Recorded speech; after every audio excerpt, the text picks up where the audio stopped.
कैसे कैसे हमारे टारगेट्स होंगे, और वो सभी डिपार्टमेंट का वो रिव्यू कर रहे हैं। और पुलिस में उन्होंने कुछ ज़्यादा वक्त भी लगाया और हमारे को निर्देश भी दिए और मार्गदर्शन भी दिए।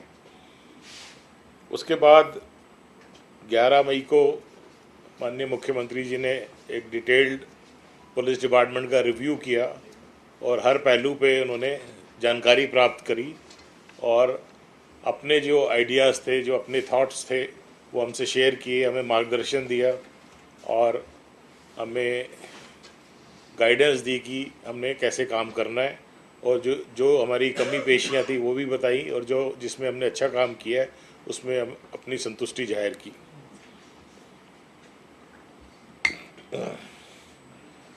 उसी के आधार पे हमने अभी कल अपने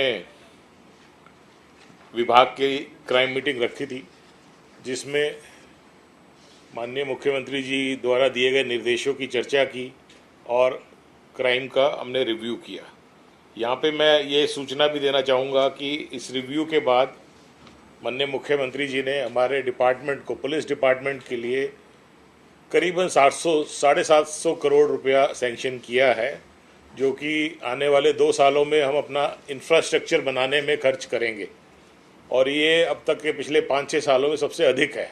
यानी कि करीबन हम 300-350 करोड़ रुपए इस साल खर्च करेंगे और इतना ही नेक्स्ट ईयर खर्च करेंगे, जिसमें नए police station, police line, police post, building, office spaces, residences, capital infrastructure में इन्वेस्ट किया जाएगा।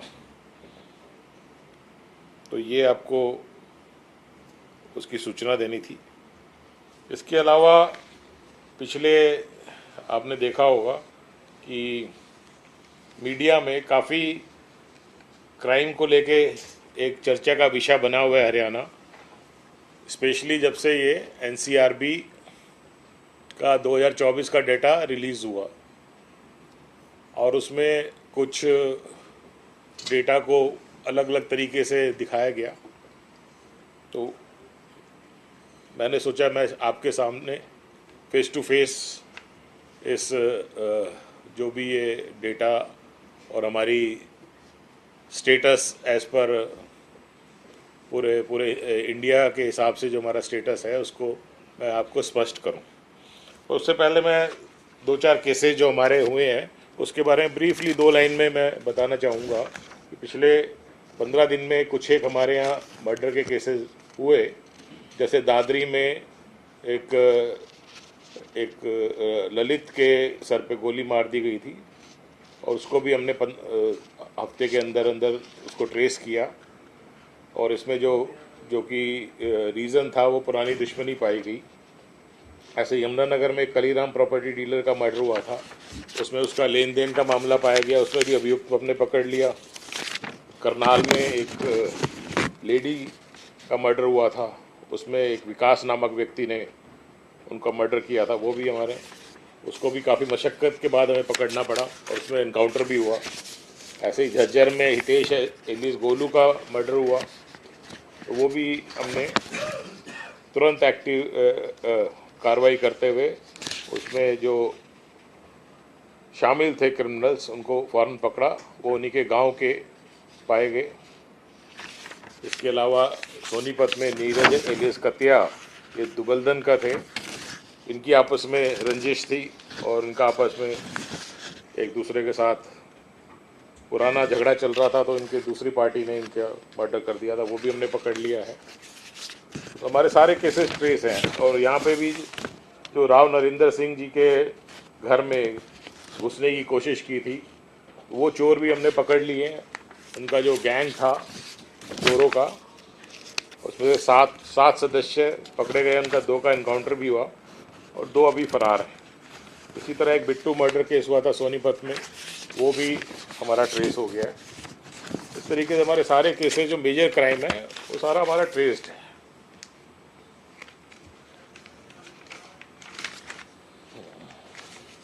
अब मैं एनसीआरबी के डेटा के बारे में कुछ आपको जानकारी देना चाहूँगा। एनसीआरबी जो 2024 का डेटा आया है उसमें हरियाणा की क्राइम रैंकिंग अगर टोटल मिलाए तो चौथे स्थान पे दिखाई गई है, दिल्ली, केरला और तेलंगाना के बाद। और अगर हम सिर्फ लोकल एंड स्पेशल लॉ देखें तो 5वां स्थान आ जाता है, और दोनों मिला के देखें आईपीसी क्राइम और local and special law crime तो 5वें स्थान पे ये इन्होंने दिखाया गया।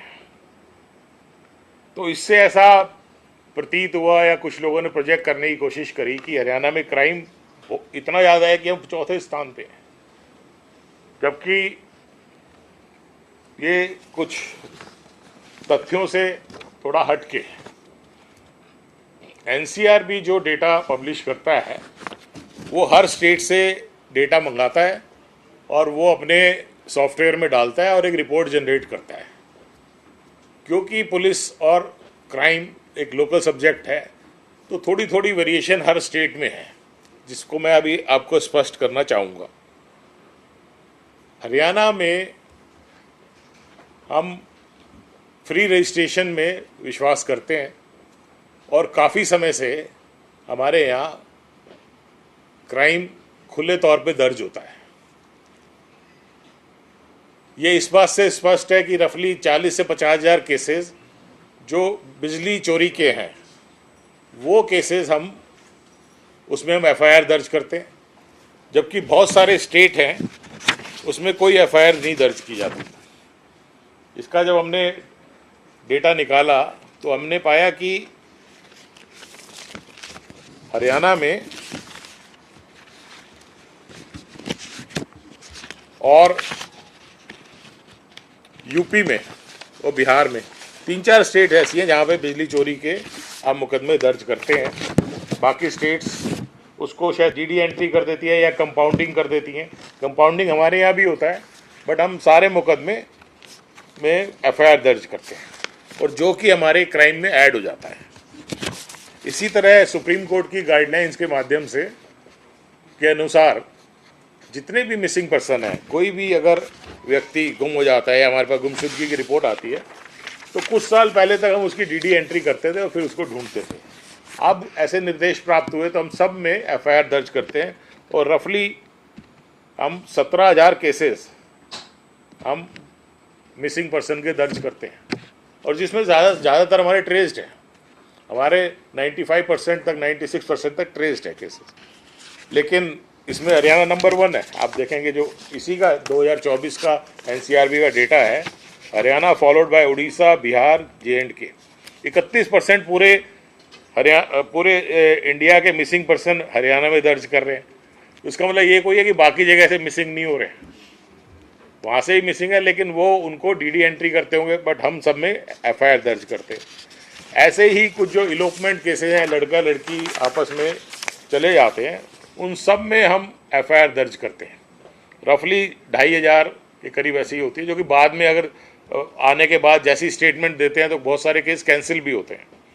इसमें हरियाणा दूसरे नंबर पे है, नंबर 1 पे बिहार है, वेस्ट बंगाल है, बट बहुत सारी जगह जैसे छत्तीसगढ़, कर्नाटका में 38 केसेस दर्ज हुए। तो क्या ये माना जा सकता है कि भाई कम वहाँ पे ऐसे ये क्राइम कम है? तो ये हर एक की लोकल प्रैक्टिसेस हैं, ठीक है। और इसी तरीके से क्योंकि हमारे यहाँ फ्री रजिस्ट्रेशन है तो हमारे कैंसिलेशन भी ज़्यादा है। कैंसिलेशन में हरियाणा नंबर 2 पे है, राजस्थान नंबर 1 पे है, फिर हरियाणा, फिर जे&के, हिमाचल, कर्नाटक, और बहुत सारे जगह तो आप देखोगे कैंसिलेशन है नहीं है। उड़ीसा में कैंसिलेशन केसेस बहुत कम है, वेस्ट बंगाल में बड़े कम है। तो इसका मतलब है कि वो वहाँ पर फ्री रजिस्ट्रेशन नहीं है, या फिर वो पहले डीडी एंट्री करते होंगे, जो भी उनका सिस्टम है। तो जो लोकल जो प्रथाएं हैं एफआईआर दर्ज करने की, उसके ऊपर एफआईआर कितनी दर्ज हुई है पूरे स्टेट में वो मैटर करती है। हमारे यहाँ हम इलेक्ट्रिसिटी, मिसिंग, इलोपमेंट सारे केसेस दर्ज करते हैं, और फ्री रजिस्ट्रेशन के कारण हमारे यहाँ चार्जशीटिंग रेट भी फिर कम हो जाती है। तो इसी आधार पे जब हमने इस पर स्टडी किया और हमने ये पाया कि अगर हम इलेक्ट्रिसिटी के केसेस हम निकाल दें तो हमारी जो रैंकिंग है वो ऊपर बढ़ जाती है। जो अभी 5वें नंबर पे है, इलेक्ट्रिसिटी के बिना हम 9वें नंबर पे आ जाते हैं, इलेक्ट्रिसिटी केसेस के बिना। और अगर मिसिंग वो भी निकाल दें, जो बाकी स्टेट नहीं कर रहे हैं, तो हम 10वें नंबर पे हैं। और अगर हम ये एब्डक्शन के केसेस भी निकाल दें तो ये भी करीब करीब कम ही है, बट 10वें नंबर पे हैं। और अगर हम कैंसिलेशन भी इसमें देखें, जो कैंसिलेशन हमारे 25,000 केसेस कैंसिल होते हैं, उसके अनुसार जो रियल केसेस अगर इतना हम कंपेयर करें तो हमारी रैंकिंग 14 रैंकिंग आती है। पूरे देश में हम 14वें स्थान पे हैं with the strike rate of 299 crimes per lakh of population. ये एनसीआरबी का ही डेटा है, by removing those cases which are not reported by other states. तो इस हिसाब से अगर आप देखेंगे तो हरियाणा में क्राइम सिचुएशन बाकी स्टेट्स के मुकाबले काफ़ी अच्छी है। इसके अलावा पिछले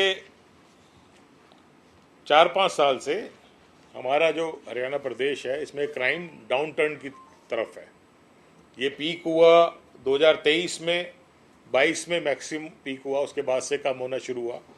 2023 में -0.7% कम हुआ, 24 में 13.3% कम हुआ, 25 में 5.8% कम हुआ, और अभी जो 4 महीनों में 9.8% की कमी रिपोर्ट दर्ज की गई है। तो इससे अगर हम टोटल निकालें तो टोटल फॉल इन क्राइम करीबन 22-23% हमारा पिछले 4 सालों में है, जो कि ट्रेंड हमारा ये आगे चालू रहेगा। इसके अलावा हमने हर हेड वाइज भी हमने इसमें स्टडी की है कि किस किस हेड में हमारा क्राइम कम हुआ है। उसकी डिटेल भी मैं आपसे शेयर कर लेता हूँ। ये आपको 25 की डिटेल,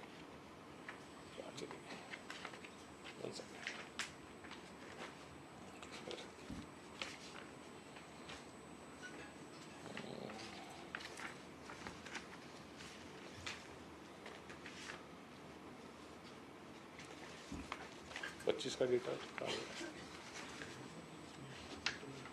मैंने कंपेरेटिव 1 सेकंड, बस 1 second.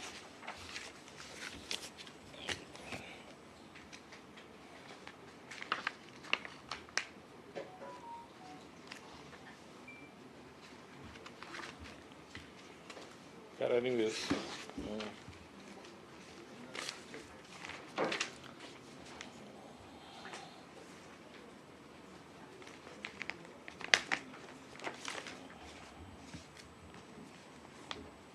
I think I missed that figures, but anyways, तो ये मेजर बातें थी जो कि मैं आपके साथ शेयर करना चाह रहा था।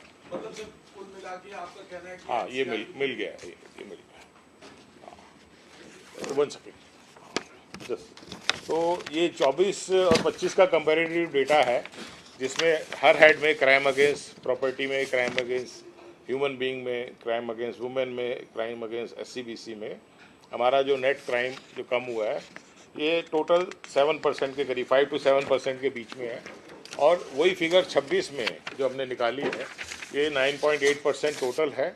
इसमें क्राइम अगेंस्ट पर्सन 15% है, क्राइम अगेंस्ट प्रॉपर्टी 18% है, क्राइम अगेंस्ट वुमेन में कमी 17% है। ये टोटल मिला के तो ये हमारे पास टोटल फिगर्स हैं जो इस साल की है। और इस साल भी फिर अभी भी हमारा 25 का डेटा गया है NCRB में, और उसमें भी हम इलेक्ट्रिसिटी के केसेस दर्ज कर रहे हैं, मिसिंग पर्सन के दर्ज कर रहे हैं, और ये इलोपमेंट के और कैंसिलेशन भी हमारी ज़्यादा ही है। तो अगेन जो अब 25 का आएगा उसमें भी हमें ऊपर ही दर्शाया जाएगा, लेकिन अगर हम इन हेड्स को जब देखेंगे, चेक करेंगे, तो हमारी रैंकिंग, एक्चुअल रैंकिंग कम आएगी। हाँ जी, हाँ जी, हाँ जी, कैंसिलेशन। एक्चुअली फॉल्स FIR तो वेरिफिकेशन के बाद ही पता चलेगा। किसी ने कंप्लेंट करी है ना, अब हम इमीडिएटली उसको, अब 2 ऑप्शन है, या तो FIR दर्ज कर दें या हम कहें जी बाद में करेंगे, है ना। तो यहाँ पे ये डबल एज सोर्ड है। अगर उससे एक तो जनता का ट्रस्ट खत्म होता है अगर हम FIR ना दर्ज करें, और बहुत सारे लोग झूठी भी करा देते हैं, और बहुत सारे कंप्रोमाइज़ हो जाते हैं, उसमें भी कैंसिल होती है। तो हमने एक ये कॉन्शियस डिसीजन लिया कि अगर कैंसलेशन बढ़ती है कोई बात नहीं, लेकिन हम जनता का ट्रस्ट नहीं खोएंगे। जो भी एफआईआर दर्ज कराता है हम दर्ज करेंगे। सर आपने जो मेंशन नहीं किया वो मैं बता दूं कि ऑपरेशन सिंदूर के बाद some of the spies were arrested from Haryana. इसके अलावा फरीदाबाद में टेरर अटैक हुआ था, जुड़ी थी तार जो दिल्ली टेरर अटैक थी। जी जी जी। तो उसके बारे में सर बताइए कि कितने ऐसे हैं और किस तरह से आप उस पर नजर रखेंगे। वेल, उसका स्पेसिफिक डेटा जो टायर रिलेटेड केसेस का मेरे पास अभी नहीं है, बट ये मैं ज़रूर बता सकता हूँ। उसके लिए हमने और माननीय मुख्यमंत्री जी ने एक स्पेशल हमने एक नीति अपनाई है जिसमें एंटी टेररिस्ट स्क्वाड का गठन किया जा रहा है हरियाणा में, और वो बहुत जल्दी लागू हो जाएगा। थोड़ी सी उसमें कहीं अटके, मेरे ख्याल से शायद 1 जून से ही लागू हो जाए, जिसमें हम जितने भी टेरर रिलेटेड केस है उसके लिए एक specialised trained well equipped force, और जो कि एमएचए की गाइडलाइंस के हिसाब से काम करेगी, और जिसमें एक थाना हम पंचकुला और एक थाना हम गुड़गांव बनाएंगे, और सारे टेरर रिलेटेड केसेस हम उसमें शिफ्ट करेंगे। तो हमारे पास पीछे कुछ ऐसे वारदातें हुई हैं, कुछ केसेस हुए हैं जो कि अभी हम एसटीएफ और डिस्ट्रिक्ट पुलिस के माध्यम से उनको हम अटेंड कर रहे थे। हमारे सारे केसेस ट्रेस्ड हैं वो भी, और आने वाले टाइम में इसको हमारी जो एटीएस टीम है वो उसको एक आईजी लेवल ऑफिसर हेड करेंगे, और उसमें 2 या 3 एसपीज हम लगाएंगे जो कि इस्टेब्लिशमेंट, इंटेलिजेंस, कोऑर्डिनेशन, इन्वेस्टिगेशन, ये सारा कार्य देखेंगे। सर आप जो कह रहे हैं दादरी या झज्जर, यमुनानगर, जो तमाम आपने कहा कि अपने ट्रेस कर लिए, सर ट्रेस तो ठीक है, पुलिस जब अपराध होगा तो ट्रेस करना ही है, और वो ठीक है आपने उसमें कभी कार्रवाई की, लेकिन इस तरीके के अपराध हो रहे हैं, बदमाश जो वो बेवकूफ होकर मर्डर कर रहे हैं, पुलिस का डर खत्म हो गया। देखो, ऐसा तो नहीं कहा जाएगा, क्योंकि नेट मर्डर्स हमारे कम ही हुए हैं पिछले कंपैरेटिव के हिसाब से। अगर आप डेटा देखेंगे, मैंने इसलिए ज़रूर कहा कि वो 1, 2, 3, 4 केसेस इकट्ठे हो गए थे, और मैंने फिर आपको उसका जो है उसका मोटिव भी बताया, ठीक है ना। 2-3 केसेस में तो पर्सनली दुश्मनी है ना। एक केस में उसका पैसे का लेन देन का था, एक में लेडीज़ का इन्वॉल्वमेंट पाया था। तो उसमें एक अलग अलग मोटिव मिला है, और ऐसा नहीं है कि ये पुलिस का कोई डर ख़त्म हो गया या फिर उसके कारण मर्डर हो रहे हैं, बट ये 1-3-4 केसेस इकट्ठे हो गए थे, इसलिए मैंने सोचा कि मैं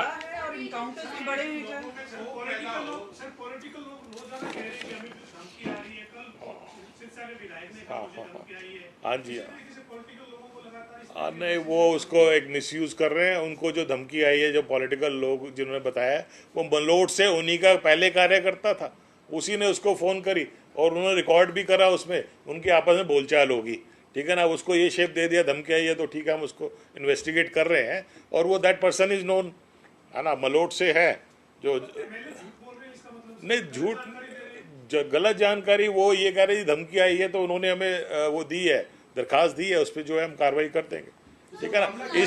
इसको जो धमकी, जो एक्सटॉर्शन कॉल की जो पहले आती थी, उससे जोड़ के देखा नहीं जाना चाहिए। जो एक ये मीडिया में कई बार ये नैरेटिव आ जाता है कि जी उसकी बाहर से धमकी आ गई, बाहर से बैठे, ये एक प्रॉब्लम हम फेस कर रहे हैं एक्सटॉर्शन कॉल की, और उसके लिए हरियाणा पुलिस ने एक कदम उठाते हुए एक अभेद्य ऐप का भी, जैसे मैंने पहले बताया था, हमने एक उसमें बनाया है, जो कि पूरे हिंदुस्तान में कॉपी हो रहा है। जो बाहर से जो एक्सटॉर्शन कॉल आ जाती थी, उसको हम उस ऐप के माध्यम से उसको कॉल को ब्लॉक कर देते हैं, मैसेज को ब्लॉक कर देते हैं, और जो वॉइस मैसेज है सारी चीज़ ब्लॉक हो जाती है।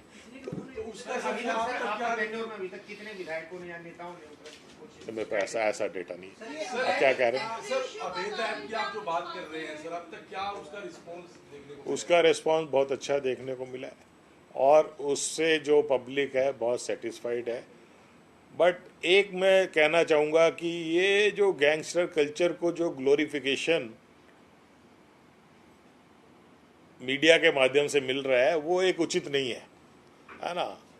वो लिख देते हैं जी उसने, उनके जो नाम मैं नहीं लेना चाहूँगा जी, वो उसने ऐसा किया, वो ठीक है, वो कुछ क्रिमिनल है, जब आएंगे, अब तक हम कम से कम 20 क्रिमिनल हम डिपोर्ट करा चुके हैं। अभी एक जो वेंकट गर्ग है जो जो इस टाइप के कार्यकर्ता था, उसको हमारी टीम लेने गई हुई है, आके उसको अंदर देंगे, ठीक है ना। ये सारे पकड़े जाएंगे इवेंचुअली, लेकिन ये इसको मीडिया में ग्लोरीफाई करना एक अच्छा कदम नहीं है। और बहुत सारे स्टेट्स में ये इस टाइप की न्यूज़ पे थोड़ा सा अंकुश है। सर पुलिस खुद कहती है कि उस गैंग का सदस्य हमने गिरफ्तार किया है। नहीं। या तो पुलिस की तरफ से स्टेटमेंट नहीं दीजिए कि इस गैंग का सदस्य गिरफ्तार हुआ। नहीं, ऐसा उस गैंग का सदस्य गिरफ्तार हुआ सर। ऐसा हो सकता है कहीं पे हुआ हो, बट ज़्यादातर ये इसको एक ऐसे न्यूज़ सेंसेशनलाइज के लिए करने के लिए दिखाया जाता है। तो मेरी रिक्वेस्ट भी ये मैं करना चाहता था आपके माध्यम से कि हाँ, सोशल मीडिया में वो एकदम भाई ऑल राइट, ओके। सर पकड़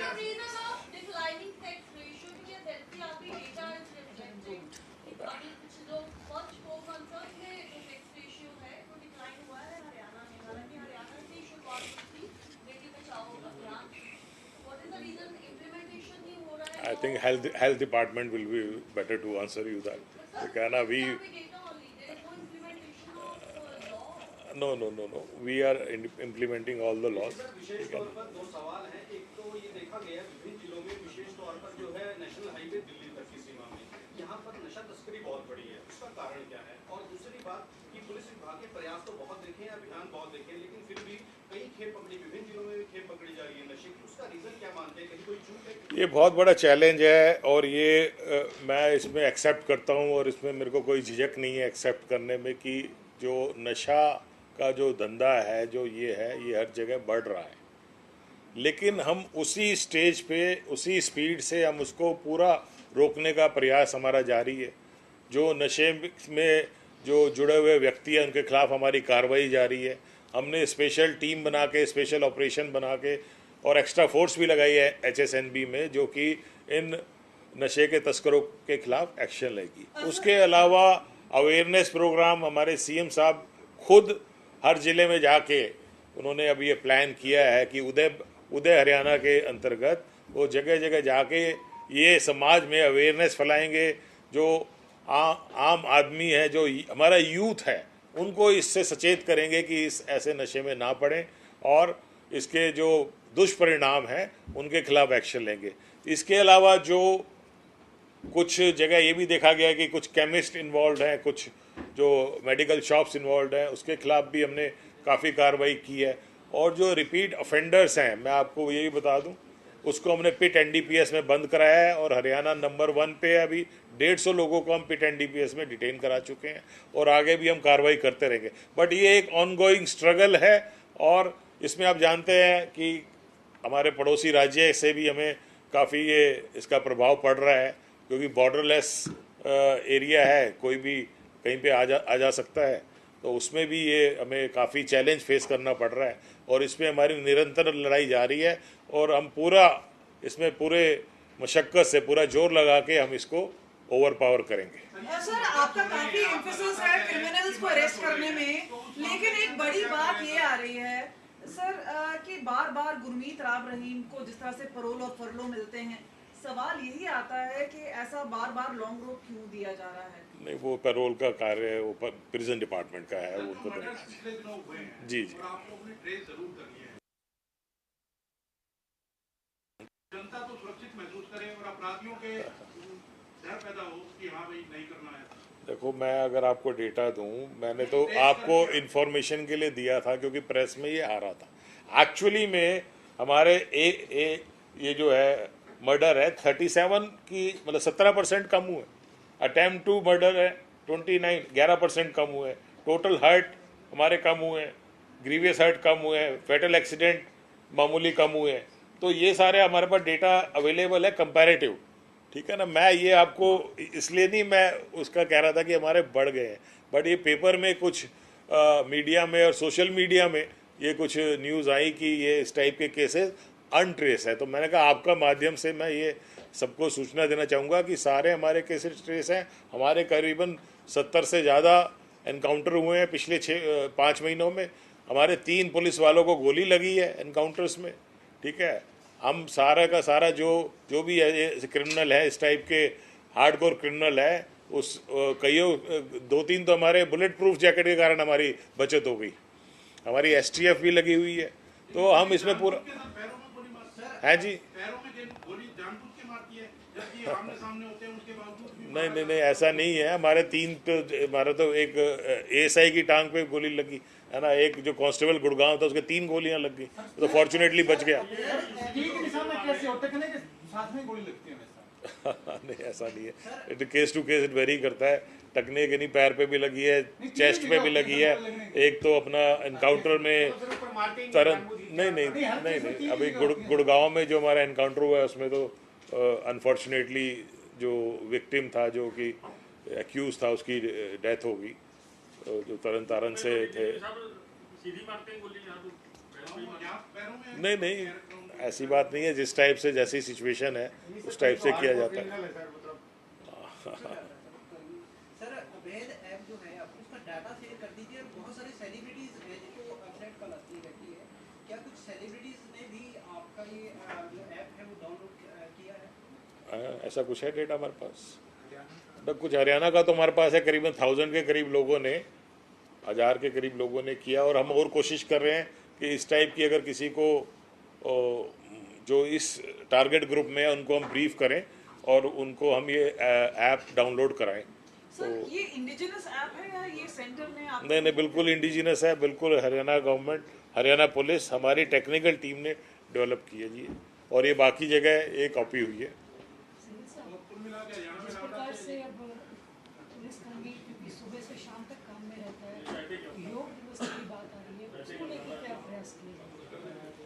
देखो, जो आप हेल्थ की बात कह रहे हैं, पुलिस कर्मियों के हेल्थ की बात, वो भी एक इम्पॉर्टेंट विषय है। और वो हमने अपने वेलफेयर मेजर्स के माध्यम से भी हम अपने पुलिस कर्मचारियों का ध्यान रखते हैं।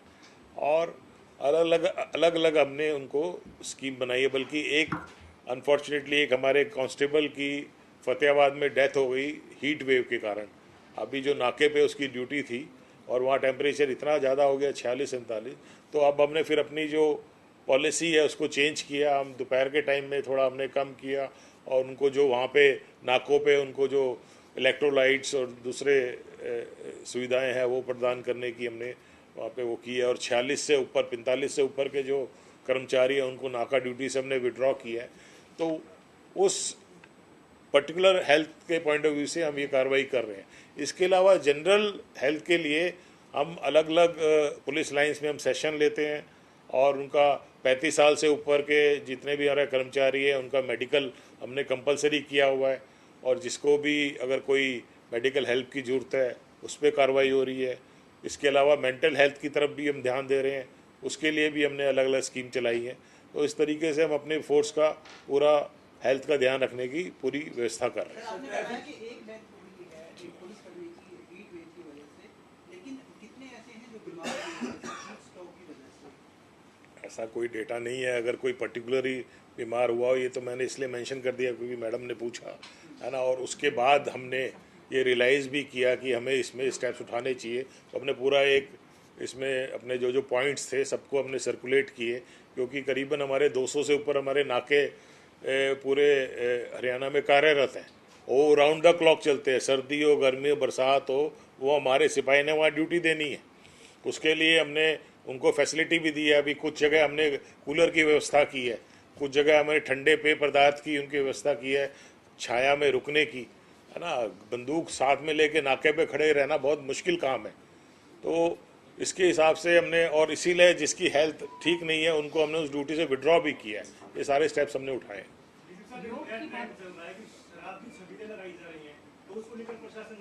सॉरी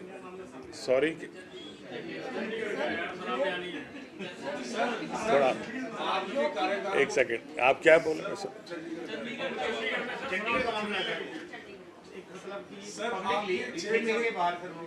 अच्छा, नहीं वो इलीगल है। देखो, अगर कहीं पे भी कोई करता है उसके अलावा अच्छा हमारे यहाँ करेंगे। तो जैसे पहले हुक्का का भी हुआ था, है ना। हम तो अगर ऐसा कोई छुपके करता है उसके खिलाफ एक्शन लेते हैं। कोई ऐसा कोई स्ट्रे इंसिडेंट है। आप अपने कार्यकाल की अगर बात करें सर, आपने जो टास्क रखा था वेरी फर्स्ट डे, उसमें से अब तक किस तरह आपने अचीव किया, क्या लग रहा है sir? Well, thank you for asking this question. First day जब मैंने ज्वाइन किया था तो मेरे दिमाग में कुछ आइडियाज़ थे, कुछ स्कीम्स थी और उस पर हमने तुरंत कार्रवाई